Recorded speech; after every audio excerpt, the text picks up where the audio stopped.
नमस्कार, मैं हूं तृप्ति। एपीएन की इस खास बुलेटिन में आप सभी का स्वागत है। अगले आधे घंटे में हम आपको बताएंगे केजरीवाल ने क्यों दिया दिल्ली के मुख्यमंत्री पद से इस्तीफा, दिखाएंगे कहां शिक्षा के मंदिर में हुआ फूहड़ डांस, बात तेंदुए के आतंक की भी होगी। शुरुआत करते हैं केजरीवाल के कुर्सी कुर्बान कांड से। आखिरकार दिल्ली के मुख्यमंत्री अरविंद केजरीवाल का नाटक खत्म हो गया। 48 दिन बाद कुर्सी छोड़ एक बार फिर सड़क पर आ गए हैं। कुर्सी छोड़ने को कुर्बानी का नाम देकर जनता से फिर जुड़ने की जुगत लगा रहे हैं। आखिरकार केजरीवाल का नाटक खत्म हो ही गया। 48 दिन पहले जिस नाटकीय अंदाज से कुर्सी पर काबिज हुए थे, उसी नाटकीय अंदाज में कुर्सी भी छोड़ी। अपनी सियासी जमीन मजबूत करने के लिए फिर से जनता के बीच जाने का बड़ा बहाना खोज लिया है। जन लोकपाल बिल की आड़ में कुर्सी की कुर्बानी की बात कह रहे हैं। दरअसल वो कुर्सी छोड़े नहीं, जनता की जिम्मेदारी तले दबे अपने भार से बचकर निकल गए। जिम्मेदारी बहुत ले ली थी, बोझ सहा नहीं जा रहा था, बहाने की तलाश में थे, तभी जन लोकपाल बिल को ही ढाल बना लिया। बीच बीच में मीडिया के सामने ये कहते रहे कि जनता के हित के लिए 100 कुर्सी कुर्बान कर देंगे। ये कुर्बानी जनता के लिए नहीं, खुद अपने स्वार्थ के लिए दी। कुर्बानी क्यों और किस लिए दी, ये पब्लिक है, सब जानती है।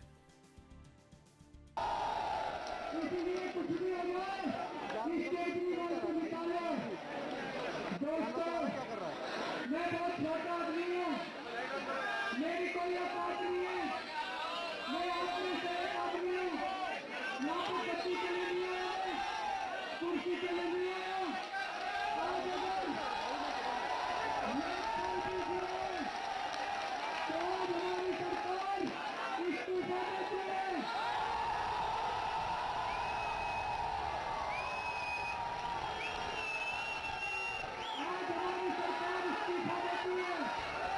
शपथ लेने के बाद से ही केजरीवाल पर विपक्षी पार्टियों और जनता का पूरा दबाव था। आनन फानन में सब्सिडी देकर पानी और बिजली के दाम कम करा दिए। बात हुई थी कि आते ही बिजली कंपनियों और पानी माफिया पर नकेल कसेंगे, यहाँ भी फेल हो गए। सब्सिडी देकर जनता की नजरों में आ गए।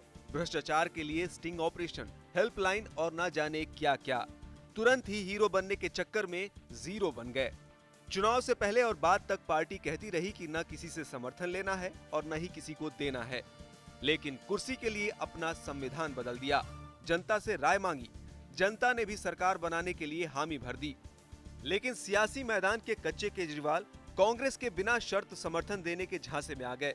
विधानसभा में सबसे बड़ी पार्टी बीजेपी थी, लेकिन सरकार बनाने के लिए किसी से मदद नहीं मांगी। अगर बीजेपी चाहती तो 2-4 एमएलए जोड़ तोड़कर सरकार बना लेती, लेकिन राजनीति में जीत सही रणनीति से ही जीती जाती है। इसलिए सिर्फ 48 दिन में ही केजरीवाल के साथ जो हुआ वो सबके सामने है।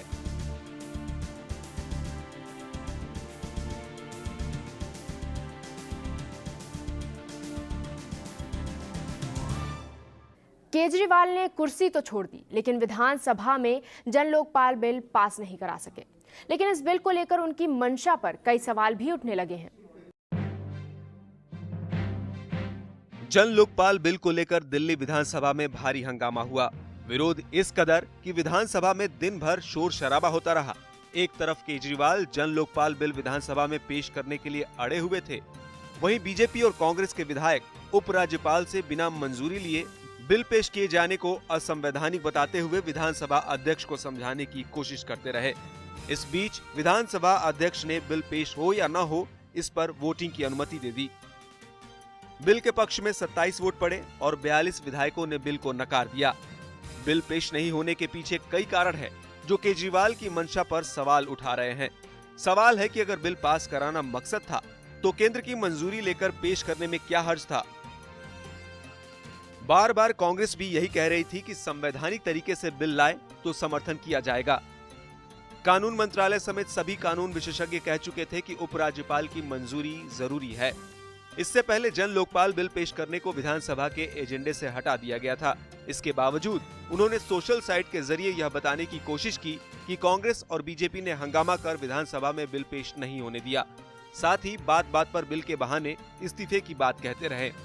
इसका मतलब निकाला जा रहा है कि केजरीवाल सरकार बिल पास करवाना ही नहीं चाहती थी।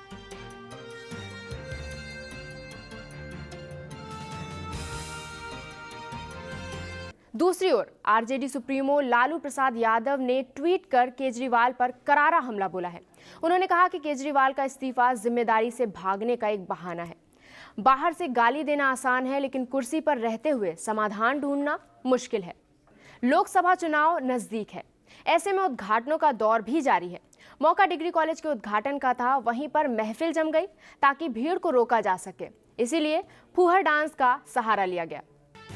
यहाँ कुछ देर पहले ही नेताजी एक डिग्री कॉलेज का उद्घाटन कर लोगों को शिक्षा का पाठ पढ़ा रहे थे, ताकि बच्चे यहाँ से पढ़कर अपना भविष्य संवार सके।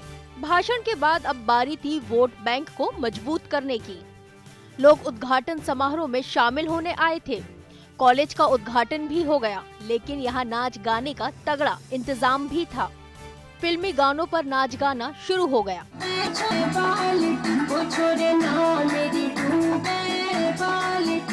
और बीएसपी नेता मलूक नागर समेत कई दिग्गज स्टेज पर मजा ले रहे थे। गानों पर खुश होकर तालियां भी बजा रहे थे।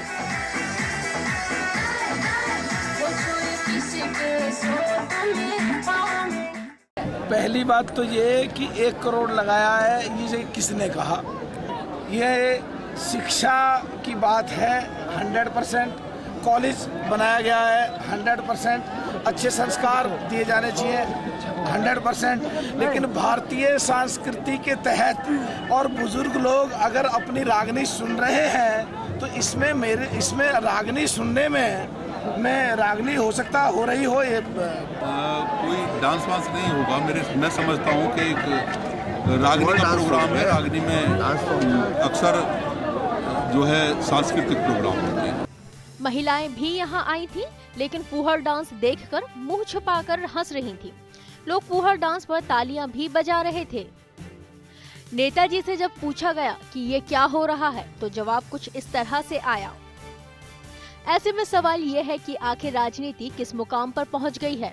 जिन दिग्गज नेताओं के ऊपर पार्टी की बड़ी जिम्मेदारी है, अगर उन्हें भी फूहड़ डांस का सहारा भीड़ को रोकने के लिए लेना पड़े, तो फिर उनकी छतरी के नीचे जो खड़े हैं उनका क्या होगा?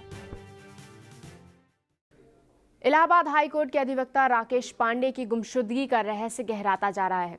घटना को करीब 2 साल बीत गए हैं, लेकिन पुलिस अब तक वकील का सुराग नहीं लगा पाई है। वहीं वकील के परिजन पुलिस पर लापरवाही का आरोप लगा रहे हैं। पुलिस की लापरवाही से हैरान परेशान ये परिवार है इलाहाबाद हाईकोर्ट के अधिवक्ता राकेश पांडे का। 17 फरवरी 2012 को वकील राकेश पांडे रहस्यमय तरीके से अपने घर से लापता हो गए थे। 18 फरवरी 2012 को वकील का तिलक समारोह था और 24 फरवरी 2012 को राकेश की शादी थी। पुलिस ने मामला दर्ज किया और 2 साल बाद भी कोई सुराग नहीं मिल सका। आखिर में परिवार वालों ने इलाहाबाद हाईकोर्ट में याचिका दर्ज कर किसी अन्य एजेंसी से जांच कराने की मांग की थी। कोर्ट ने अब इसकी जांच एसटीएफ से कराने का आदेश दिया है। ये 17 फरवरी 2012 को लापता हुए थे और हमने उनकी अपहरण की सूचना कर्नलगंज थाने में दर्ज कराई थी। तब से लेकर अभी तक उनका कोई पता नहीं चला है। पुलिस में हम लोगों ने काफ़ी उनके पीछे लगे, लेकिन उनकी तरफ से कोई रिस्पॉन्स नहीं मिला, तो हम लोगों ने हाईकोर्ट में रिट दाखिल की है। दरअसल मामले की जांच को लेकर की गई पुलिसिया कार्रवाई बेहद दिलचस्प तस्वीर बयां कर रही थी। मामले की जांच पहले कर्नलगंज थाने की पुलिस ने शुरू की थी। कर्नलगंज थाने में तैनात कई दरोगाओं के पास विवेचना चक्कर लगाती रही और अंत में लापता वकील के बुजुर्ग पिता ने हाई कोर्ट में याचिका दाखिल कर जांच में इलाहाबाद पुलिस की लापरवाही की बात कही। 2 साल के हो गया, 17 फरवरी 12 गायब हैं। मैं पुलिस के चौखट माथा टेकते परेशान हो गया। मैं इतना परेशान हूँ कि आज तक हमारे बच्चे का कोई पता नहीं लगा पाए। लोग क्या बोलते हैं? कहते हैं कि चल रहा है, ढूंढा जा रहा है, बस यही बताते हैं। हाई कोर्ट में भी आपने कुछ? हाई कोर्ट में रिट किया है, समझिए, रिट की सुनवाई चल रही है। हाई कोर्ट ने तलब भी किया था, जिनको फटकार भी लगाई थी। करीब 2 साल बीत जाने के बाद भी लापता वकील का कोई सुराग न लगने पर पुलिसिया कार्य प्रणाली पर सवाल उठने लगा है। इस मामले की जांच एसटीएफ को सौंपे जाने के बाद परिजनों में एक बार फिर आस जग गई है। अब देखना यह है कि इस मामले में एसटीएफ जल्द कोई सुराग निकाल पाएगी या नहीं।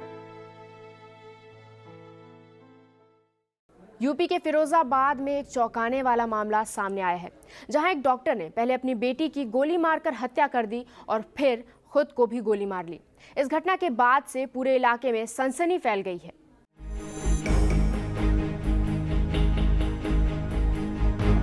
घर के बिस्तर पर पड़ा ये रिवॉल्वर और कमरे में पड़ा ये खून चीख चीख कर इस घर में हुई वारदात की गवाही दे रहा है। ये खून किसी रंजिश का बदला नहीं है और ना ही ये खून किसी पेशेवर अपराधी की करतूतों की वजह से बहा है, बल्कि ये खून रिश्तों का खून है जिसे एक बाप ने अपनी बेबसी के चलते बहाया है। मामला यूपी के जिला फिरोजाबाद का है, जहां शुक्रवार सुबह करीब 7 बजे लाखन से नाम के एक MBBS डॉक्टर ने खुद को और अपनी 6 साल की मासूम बेटी को गोली मार दी। बेटी की तो मौके पर ही मौत हो गई, लेकिन घायल हालत में डॉक्टर को आगरा के एक अस्पताल में भर्ती कराया गया, लेकिन खून ज्यादा बह जाने की वजह से अस्पताल में ही उसकी मौत हो गई। बताया जा रहा है कि डॉक्टर लाखन से पिछले 2 साल से कैंसर से पीड़ित थे और डिप्रेशन में चल रहे थे, जिसके चलते वो काफी परेशान थे। अपने घर परिवार के लिए कुछ ना कर पाने का दुख उन्हें अंदर ही अंदर खाए जा रहा था। उनकी इसी चिंता ने उनकी चिता सजा दी और डॉक्टर लाखन सिंह ने पहले अपनी 6 साल की बेटी शिव्या को अपने लाइसेंसी रिवॉल्वर से गोली मार दी और फिर खुद को गोली मारकर खुदकुशी कर ली। बहुत समय से दोबारा फिर फैल गया था कैंसर, तो फिर कोई रास्ता नहीं बचा उनको सुसाइड करने के अलावा। डॉक्टर लाखन सिंह के परिवार में उनकी पत्नी और उनका 15 साल का बेटा रजत भी है। पुलिस की माने तो डॉक्टर लाखन ने अपने सुसाइड नोट में लिखा है कि उनके सुसाइड करने की वजह कैंसर है और बेटी को मारने के पीछे की वजह उसके प्रति गहरा लगाव है। डॉक्टर लाखन ने अपने सुसाइड नोट में ये भी लिखा है कि उनकी मौत के बाद उनकी बेटी का ध्यान कौन रखता, इसलिए वो अपनी बेटी को भी अपने साथ ले जा रहे हैं। एक्चुअली बीमार थे, जैसा सुसाइडल नोट इनका मिला है उससे पता लग रहा है कि बीमार थे और डिप्रेशन में थे और ये कह रहे थे ना हम समाज के लिए कुछ कर पा रहे हैं न अपने परिवार के लिए कुछ कर पा रहे हैं, ऐसा जीना बेकार है। बच्ची के लिए उनका डॉक्टर साहब जैसे लिखा है कि ये बच्ची जो है वो अब इसका लालन पोषण बिना हमारे हो नहीं पाएगा, इस तरह करके उन्होंने उसको गोली मार के खुद अपने आप को गोली मार। पुलिस मामले की तफ्तीश में जुट गई है। कयास ये भी लगाए जा रहे हैं कि डॉक्टर लाखन के सुसाइड का कारण उनके पारिवारिक संबंधों का तनाव भी हो सकता है। बहरहाल पुलिस ने डॉक्टर के घर से लाइसेंसी रिवॉल्वर, सुसाइड नोट और बुलेट बरामद कर लिया है और दोनों शवों को पोस्टमार्टम के लिए भेज दिया है।